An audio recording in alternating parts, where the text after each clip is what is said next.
Démarré le 19 février dernier, le dialogue inter-togolais est suspendu après seulement 2 jours de discussion. Que faire pour relancer la machine? Au collectif des jeunes pour le développement, on pense qu'en cas de blocage, il faut appeler le peuple à trancher dans les urnes. Comme il n'y aura pas d'entente, déjà ça se voit, il faut qu'ils insistent sur les réformes électoraux et qui doit déboucher au référendum. Là, le peuple va trancher entre les deux acteurs politiques. Parce que pour que le pays puisse aller de l'avant. Ça fait combien d'années nous sommes en train d'aller au dialogue, en train de chercher à trouver des compromis. Toujours, il y a un parti qui rejette telle solution, telle solution. Et tout le monde parle au nom du peuple togolais. Quand nous disons qu'il faut que ça aille au référendum, c'est que c'est le peuple, le référendum, c'est le peuple qui tranche.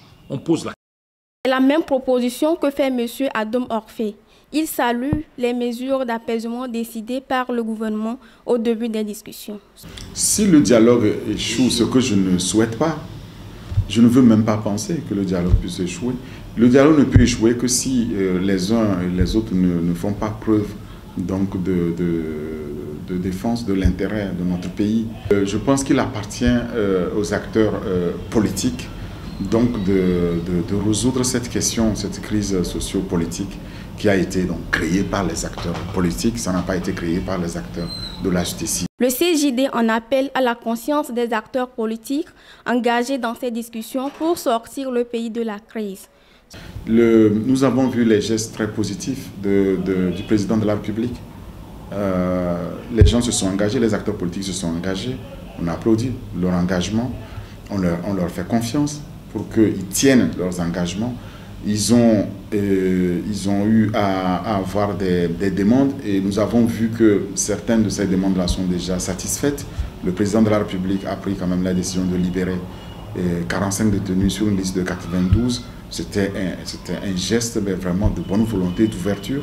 Et nous attendons, nous observateurs de ces acteurs politiques, nous attendons alors qu'ils fassent aussi preuve du même état d'esprit, du même état d'ouverture d'esprit.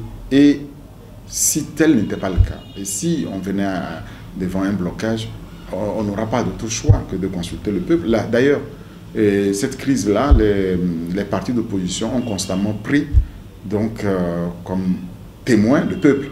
Alors on se demande c'est de quel peuple on parlait. Si vous dites, si on n'arrive pas à consulter ce peuple, nous demandons en définitive que ce peuple-là soit consulté si jamais il n'arrivait pas à trancher la question autour d'une table.